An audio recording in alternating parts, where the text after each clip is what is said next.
La 15e génération d'Intel est là et elle ne s'appelle pas réellement 15e génération. Il s'agit de la série Intel Core Ultra 200S. Oubliez simplement tous les noms précédents, tout est nouveau. J'aime l'architecture et il y a des nouveautés pour les créateurs. Tout comme les nouveaux moteurs multimédia, le nouveau iGPU est finalement différent et il y a d'autres nouveautés qui se produisent. La direction que prend Intel est très intéressante et à la fin de cette vidéo, vous verrez réellement les processus réels. Ils vont arriver d'un instant à l'autre, alors je vais juste enregistrer ça et espérer que la sonnette va faire ding-dong et qu'ils vont venir ici. J'aime ce segment sponsorisé, ding-dong. L'obtention de licence Windows est bon marché et facile avec cookies.com et si vous utilisez le code TN20, vous bénéficiez d'une remise supplémentaire. Terminez l'achat, copiez la clé et collez-la dans les paramètres d'activation. Et voilà, consultez également leur licence Microsoft Office 19 et utilisez le même code TN20. Pour la remise supplémentaire, découvrez cookies.com dans la description vidéo ci-dessous. Voici donc le briefing auquel j'ai assisté avec Intel il y a quelques jours et il y a des choses très intéressantes que je veux aborder avec vous, en particulier en tant que créateur, car je vais passer outre la plupart des éléments liés au jeu, car c'est ennuyeux pour moi, mais je veux voir ce qui a réellement changé avec les processeurs, ce qu'il y a. Tu sais, différent. Donc, fondamentalement, le programme Arrow Lake, c'est comme ça qu'il s'appelle. Arrow Lake pour les processeurs mobiles de la même génération s'appelle Lunar Lake mais c'est Arrow Lake. Donc, pour les ordinateurs de bureau, l'essentiel est la performance par watt et c'était l'un des éléments les plus mentionnés lors du discours d'ouverture. Ils essaient de réduire la puissance du package de 40%, ce qui est évidemment ce que tout le monde déplorait à propos de la 13e et 14e génération. Ils espèrent toujours obtenir une augmentation de 15% dans les différentes générations, ce qui représente généralement une nouvelle génération de gains de 15% en multiphonétique. Les performances filetées tout en maintenant les performances de jeu ne s'en soucient pas. Ils espèrent réduire la température des emballages de 10 degrés. Cela va être énorme. Et il y a un nouveau iGPU dont ils parlent également, évidemment, de l'IA dont tout le monde parle, mais nous verrons à quel point les gens l'utilisent réellement, mais je suis intéressé de voir comment ils vont le livrer.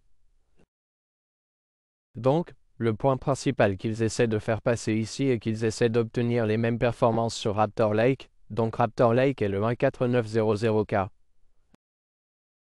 Il s'agit d'un package de 14900K non ouvert. Ils espèrent obtenir les mêmes performances à la moitié de la puissance, nous verrons donc comment cela va se passer, mais s'ils y parviennent, ce sera très impressionnant car le 14900K était très gourmand en énergie. En fait, ils essaient de battre les performances multithread avec 24 cœurs. Si vous vous souvenez, le 14900K avait en fait 32 cœurs. Il y avait donc 8 plus 16 cœurs, mais maintenant ils essaient de faire cela avec 8 plus 16, mais ce 8 n'est plus multithread car celui-là avait 2 threads par cœur, c'est pourquoi vous aviez 16 threads là-dedans, mais maintenant nous n'avons que 8 plus 16, ce qui fait 24 cœurs.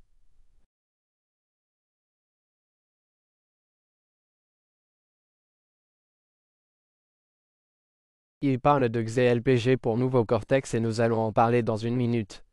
Ils ont mentionné qu'il se passait quelque chose de nouveau là-dedans. C'est comme une page unique, ce qu'ils essaient de faire différemment ici, c'est qu'ils ont les cœurs E et ensuite ils ont les cœurs P. Ils fonctionnent comme une architecture différente. Donc l'un d'eux est sur Lion Cove et l'autre est Skymount. Les cœurs E de Skymount ont gagné 32% de gains par rapport à la génération précédente et les cœurs P seulement 9%. Ils ont parlé de la manière dont le cache est réellement modifié entre les différents cœurs, mais le cache est très technique et nous ne voyons pas comment cela va vraiment bien fonctionner sur une nouvelle architecture. Mais ce qui se passe ici, c'est qu'ils alignent maintenant les cœurs E entre les cœurs P, comme vous pouvez le voir ici. Auparavant, il était indiqué que tous les noyaux P étaient alignés, puis que tous les noyaux E se trouvaient juste en bas, mais quelqu'un sur le chat en direct lors du briefing précédent a demandé pourquoi les noyaux E et P ne sont plus alignés comme ça, mais c'est parce qu'ils ont réduit la température lorsque vous les alignez en les étalant de manière à ce que vous ayez les noyaux P tout autour.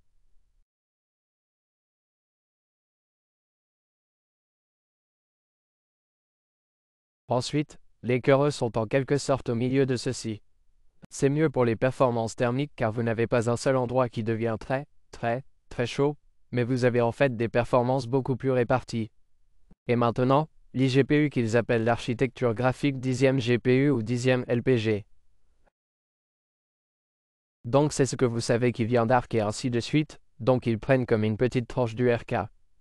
Celui-ci contient enfin des moteurs vectoriels, mais ce qui m'intéresse, c'est ceci qui est le moteur multimédia 10e ou décode. J'espère que nous aurons toujours 2x de ces moteurs multimédia à l'intérieur comme nous l'avions auparavant, car c'était très bien, mais Intel a déclaré lors de son briefing que pour la première fois, ces moteurs multimédia 10e LPG offrent un support matériel pour le nouveau codec XAVC 4K et 8K de Sony.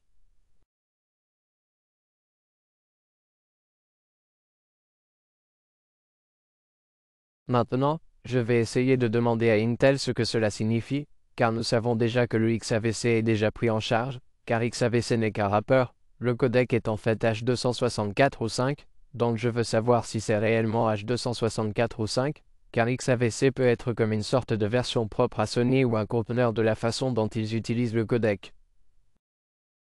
Je voudrais donc savoir si nous obtenons enfin un support matériel pour, disons, H264 10 bits 4.2.2, car ce serait absolument incroyable si nous faisions cela. Ou quels sont les nouveaux codecs qui seront pris en charge, nous allons devoir le découvrir, rester dans les parages, appuyer sur ce bouton j'aime et nous abonner. Pour le test en direct, nous allons vérifier tous les codecs et voir comment cela se passe, mais c'est apparemment la première fois au monde que cela est pris en charge sur n'importe quelle plateforme, mais le support sera disponible dans Premiere Pro, donc si vous effectuez le montage dans Premiere Pro, cela va être un CPU passionnant. Alors, qu'est-ce que c'est exactement ici? Je ne sais pas exactement. Ensuite, nous avons l'IA, évidemment, tout le monde doit parler de l'IA et tout va essayer de changer encore et je crois que de plus en plus de choses vont utiliser l'IA, mais nous devons voir comment cela se passe. Ce qui est intéressant, c'est que le MPU de ce processeur de bureau passionné n'est pas assez puissant. Si vous construisez vous-même un PC, il n'est pas réellement compatible avec Copilot+, vous ne pourrez donc pas utiliser Copilot+. Je ne sais pas combien de personnes l'utilisent, c'est une autre question et vous savez si vous pouvez l'utiliser hors ligne est une autre question et est-ce réellement une fonctionnalité d'IA si vous ne pouvez pas l'utiliser hors ligne? Ce sont des questions très justes que j'ai, mais il montre simplement ici que la taille de l'IA s'équilibre avec la configuration des passionnés, donc très probablement, vous allez fonctionner avec l'un de leurs GPU ou certains GPU Nvidia AMD qui vous offrent également de nombreuses capacités d'IA. Et comme vous pouvez le voir, la façon dont ils ont assemblé leur CPU est en fait collée avec différents nœuds et puces, donc ils utilisent en fait, si je me souviens bien et si j'écoute correctement, des puces TSMC, donc ils ne produisent pas leurs propres puces, peut-être une de celles-ci, car toutes sont différentes, d'accord, et certaines d'entre elles sont un peu plus chères et vous savez, petites.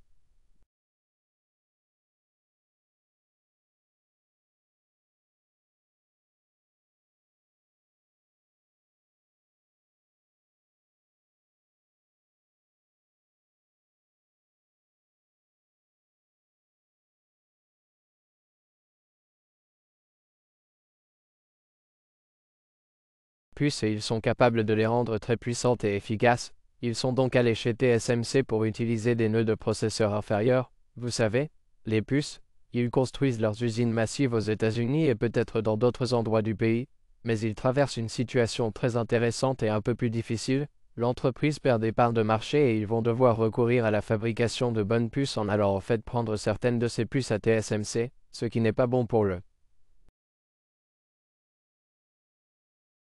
concurrence parce que maintenant TSMC fournit des puces pour Apple, AMD, Intel et même Nvidia, ok?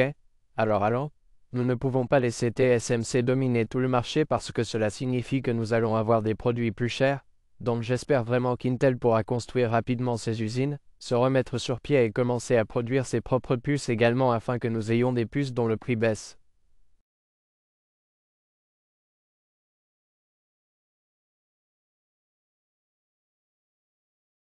Il y aura 5 processeurs qui seront commercialisés. Nous allons commencer par le bas, d'abord KF si vous vous en souvenez. F signifie pas 10 GPU, d'accord, et nous avons 6 SOPK, 8 COS et il n'y a pas de multithreading, il n'y a qu'un seul thread sur le SOPK, plus rien de tout cela, juste pour la cause de l'efficacité. AMD est donc désormais le seul à utiliser réellement le multithreading sur certains de ses PCOS, et non plus Intel.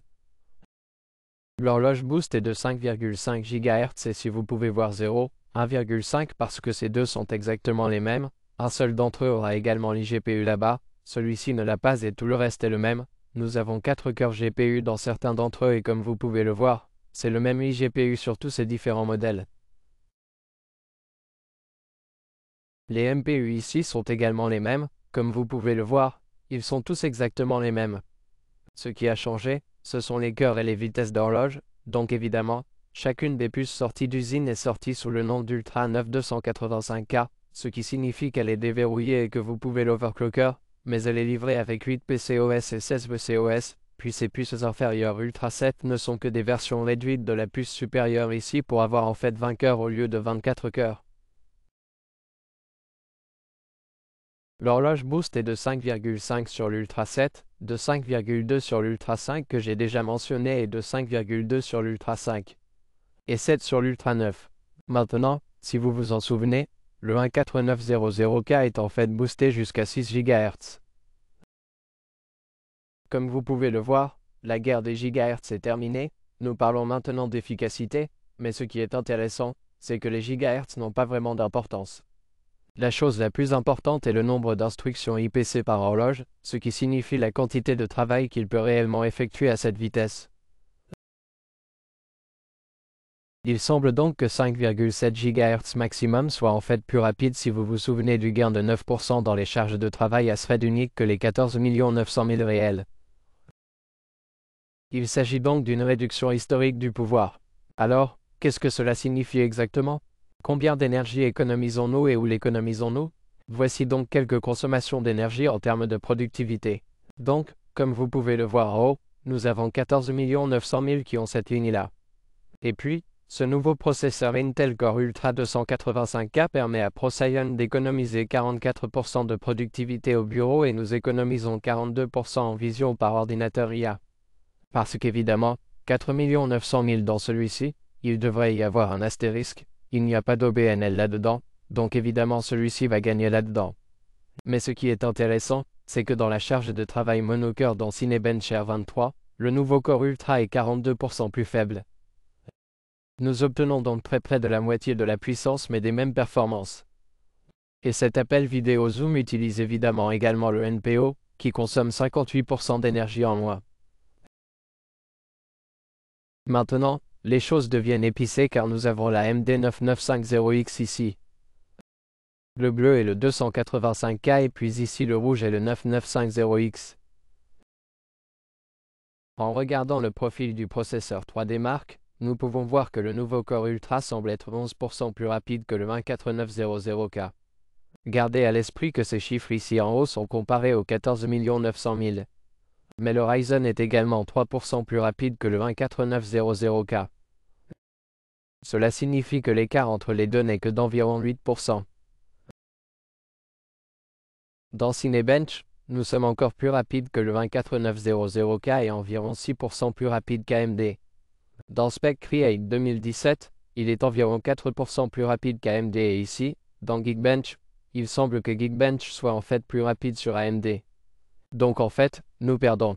Nous, je ne sais pas pourquoi je dis nous. Intel perd 3%. Maintenant, le CPU est en compétition. Encore une fois, nous avons le 9950X avec 32 threads et nous avons le Core Ultra 9285K avec 24 threads. Nous pouvons voir que le multicœur Geekbench 6 est 11% plus rapide que le 14900K. Il est intéressant de noter qu'ils ont à nouveau mis 14 900 000 comme base de référence ici, car il semble alors que nous soyons plus rapides que Ryzen, même si la comparaison ici se fait entre Ryzen et celui-ci n'est ici que de 7%. Encore une fois, Spec Create 2017 nous permet d'être 21% plus rapide. Je continue à dire Esperluette-Cote. Nous Esperluette-Cote. Le multicœur est 18% plus rapide, mais 11% plus rapide qu'AMD. Et puis le 3D Mark est multithread, il est 14% plus rapide qu'AMD. Il est intéressant de noter que la puissance a diminué, mais ils battent toujours la AMD 9950X avec moins de cœurs et nous devons voir la consommation d'énergie là-bas.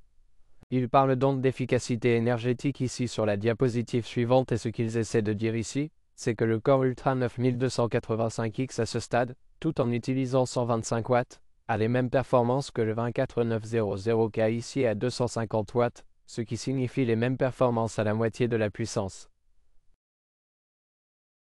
Maintenant, ces courbes sont comme des courbes d'Apple ici. Vous ne savez pas exactement ce qu'il y a ici, d'accord? et ils sont en quelque sorte comme une ligne, une ligne, une ligne, et vous savez que vous comprenez ce que vous voulez d'eux. Il n'existe donc aucune mesure réelle permettant de savoir quel est l'écart de performance à ce stade.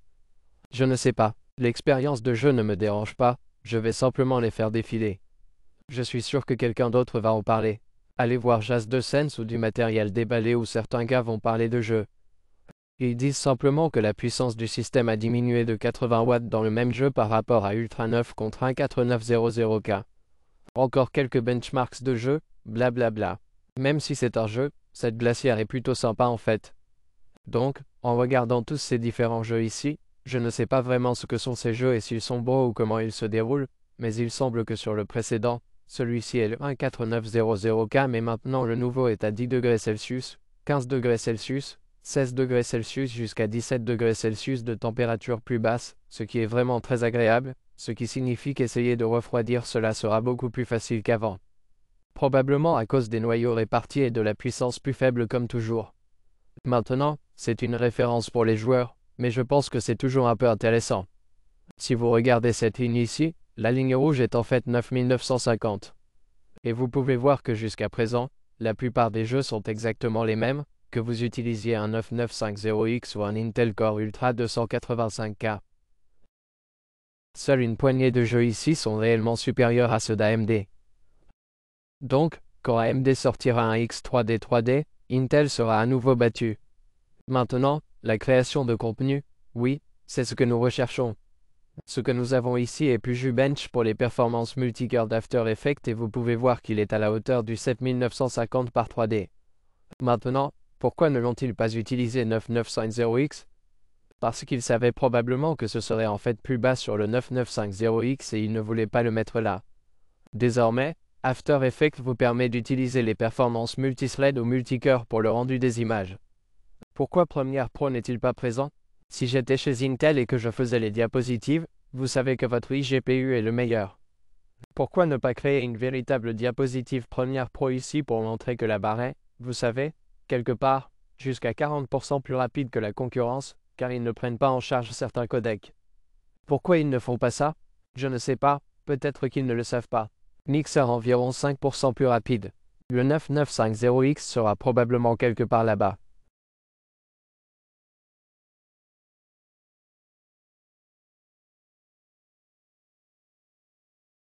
Alors voici la conclusion. En fait, ils ont perdu les performances de jeu dans leur ensemble, donc ils disent, regardez, nous sommes légèrement plus lents, mais nous voulons une puissance système inférieure, donc ils veulent être connus comme les gars verts et non plus la consommation d'énergie et vous savez, laissez AMD prendre le titre de consommation d'énergie, ce qui est intéressant. Et les températures sont environ 15 degrés plus basses, ce qui peut être attrayant pour beaucoup de gens. Communication et IA, des performances de premier ordre pour les créateurs. Ok, c'est ce que nous voulons savoir maintenant. Il s'agit donc du 9950X et nous examinons différents codecs ici et différents éléments qui se passent ici. Lecture de la chronologie. Eh bien, commençons d'abord par encoder et exporter. Donc si nous regardons du XAVC 8K ou XAVC Ultra HD, donc du 8K au 4K, il y a une sorte de rétrogradation ici. Je ne sais toujours pas si c'est du H264 ou du 5. Il est fort probable que le 9950X ici devra le faire via logiciel, mais Intel dispose d'un support matériel et c'est pourquoi il est environ 80% plus rapide. 8K XAVC H vers XAVC Ultra HD. Donc je ne sais pas ce que signifie le H ici. Est-ce du H264? 5? Pas sûr. C'est 23% plus rapide. Maintenant, lorsque nous examinons la lecture de la chronologie, voyez pourquoi le codec accéléré par le matériel est tellement meilleur. Regarde ça. 7,3 fois. Ils doivent faire un trou ici parce que sinon, vous savez que la barre serait montée jusqu'en haut. C'est tellement plus rapide lorsque vous utilisez le Core Ultra 285K. C'est tout simplement ridicule. Comme vous pouvez le voir, même le DNX HR 5,7K est bien meilleur sur Intel. 2,8K sur le codec XAVC 8K. AMD, s'il vous plaît, fournissez un support de codec afin que nous puissions en obtenir également de votre part. Cinebench a désormais un taux de POV d'environ 10%. Nous en avons déjà parlé. Blender, c'est intéressant, comme vous pouvez le voir, nous le comparons finalement au 9950X, qui est en fait un peu plus lent. 7% plus lent. UL Pro Cyan 10% plus lent dans la retouche photo. 6% plus rapide dans le montage vidéo.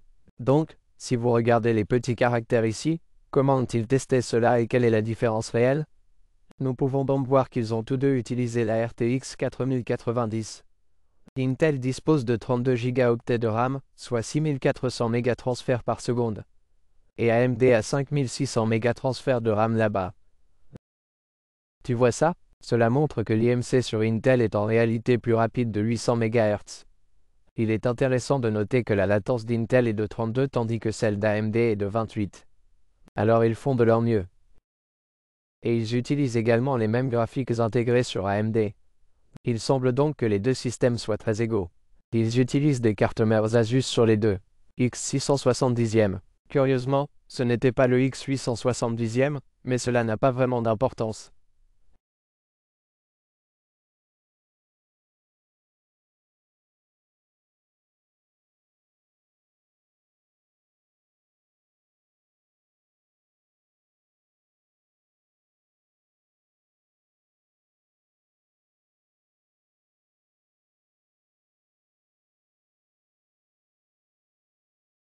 Ce sont les X1 Pro et Lightroom classiques en raison de leur performance monothread.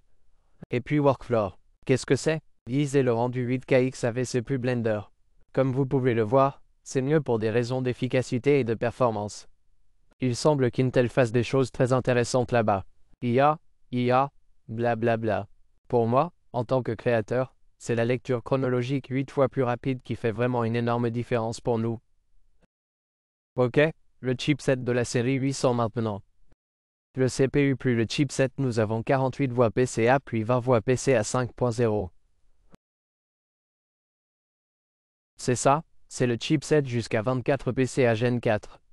Vous avez l'USB 3.2. Oh c'est bien. Option USB 5 x 20 Gb. Ce n'est pas si mal. Il prend également en charge le bureau intégré pour la première fois. Il prend en charge Thunderbolt 4. Discret. Je ne sais pas ce que ça veut dire. Coup de foudre 5. Wi-Fi 7. Bluetooth 5.4. C'est tout ce qu'il y a de mieux. Très bon pour l'overclocking et blablabla en tant que créateur. Vous savez que ce n'est pas vraiment important, mais ce qui est important, c'est l'espace pour maximiser la mémoire. Alors finalement, notre RAM a augmenté. Vous savez que la spécification JEDEC a augmenté de 800 MHz. Donc, de 5600 à 14900 Kelvin avec 6400, ce qui signifie qu'Intel a déclaré lors du live stream que le sweet spot se situe autour de 8000 MHz. Vinyle, j'ai testé le 14900K avec le 8000 MHz. Ça n'a tout simplement pas fonctionné. Maintenant, c'est censé être le point idéal qui est super rapide et super agréable pour les créateurs, car si vous utilisez 4 DIMM comme vous l'avez ici, nous pouvons avoir jusqu'à 192 Go et vos 4 DIMM peuvent fonctionner plus rapidement, ce qui est très bon pour nous en tant que créateurs.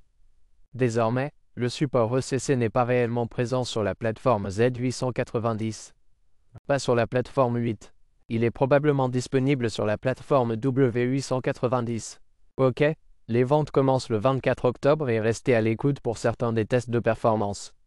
Voici quelques prix, ce qu'ils disent pour le commerce de détail. Tous les partenaires ici présents veulent dire merci. Ce qui est intéressant ici, ce que je vois, ce sont les références des processeurs et certaines des spécifications réelles que nous pouvons voir ici. Regardons maintenant celui-ci. 24 voix de voix CPU PCA et ces voix CPU PCA devraient être PCA Gen 5 si je ne me trompe pas. Ce qui signifie qu'ils les ont mis à niveau de 20 à 25. Maintenant, je ne sais pas si certains d'entre eux ont été supprimés par le chipset et comment cela fonctionne, mais généralement, vous savez que vous aviez 16 voix pour votre GPU, puis vous aviez 4 voix pour votre SSD et vous n'aviez plus de voix, mais maintenant nous avons 4 voix supplémentaires, pourrions-nous donc avoir un monsieur de Gen 5 secondaire? Il faudra voir ça. Voyons ce qu'il y a à l'intérieur alors. Les critiques du produit sortiront le 24 octobre. D'accord.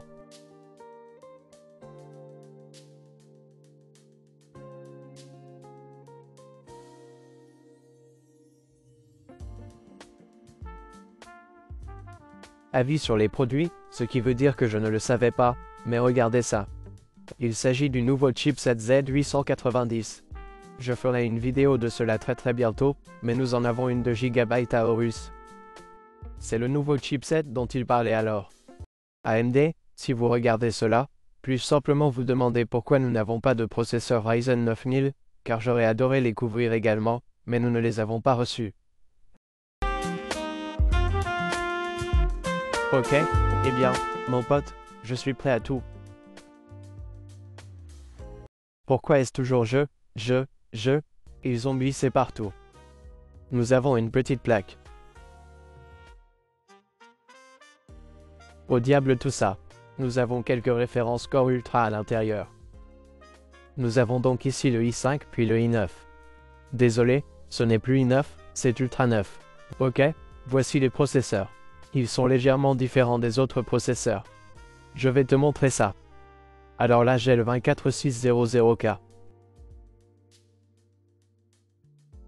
Regardez la différence entre le 24600K qui est de ce côté et le Core Ultra 5245K.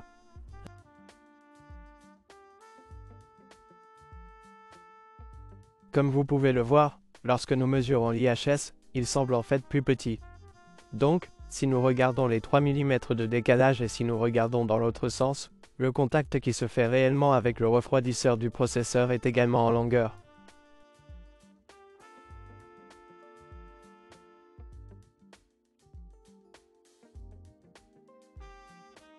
Cela fait donc 28,3 mm et en fait, c'est plus long de 1 mm, donc 39,3. Mais comme vous pouvez le voir, ils ont essayé, même si c'est devenu encore plus fin et non plus large. Je me demande à quoi ressemblera le mécanisme réel du processeur sur la carte mère et allons-nous toujours avoir des processeurs tordus. Mais il semble qu'il l'ait peut-être un peu renforcé pour le rendre un peu plus solide et moins flexible qu'avant. Je ne suis pas sûr. Nous pourrions donc encore avoir besoin de support ou de support anti-flexion en ligne pour 10 $ pour les acheter. Une autre chose que vous pouvez voir différemment, ce sont ces deux trous en bas sur la 14e génération. Comme vous pouvez le voir, le LG A1700 avait deux encoches en bas et deux en haut. Alors que sur le Core Ultra, nous avons désormais une encoche sur les deux côtés. Et quand on regarde en dessous, il y a en fait plus d'épingles comme vous pouvez le voir sur le côté gauche. Le Core Ultra a plus de broches. Vous pouvez facilement voir qu'il y a toute une rangée de broches sur le côté. Ce sont probablement des broches de test car elles sont un peu différentes. Je ne pense pas que les sockets de carte mère en auront par rapport au LG A1700 et tous les petits SMD du même genre. Ceux du milieu sont également légèrement différents. Et vous pouvez voir que la partie centrale est devenue un peu plus petite par rapport à l'ancienne génération. Donc c'est différent. Vous ne pouvez pas échanger les processeurs dans le socket.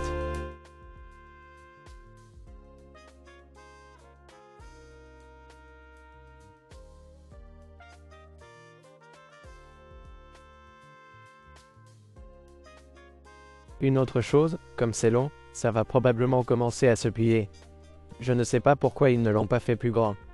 Mais regardez ça, le processeur est maintenant installé Core Ultra 9245K. C'est intéressant, ce n'est plus la série 600. Le i5 mais Ultra 5. Je continue à dire la mauvaise chose. L'Ultra 5 est désormais le SQ45. Dites-moi ce que vous pensez dans la section commentaires ci-dessous. Et si vous souhaitez créer vous-même le meilleur rapport qualité-prix en créant un PC, vous trouverez quelques conseils dans la description ci-dessous. Merci d'avoir regardé et à bientôt. Au revoir.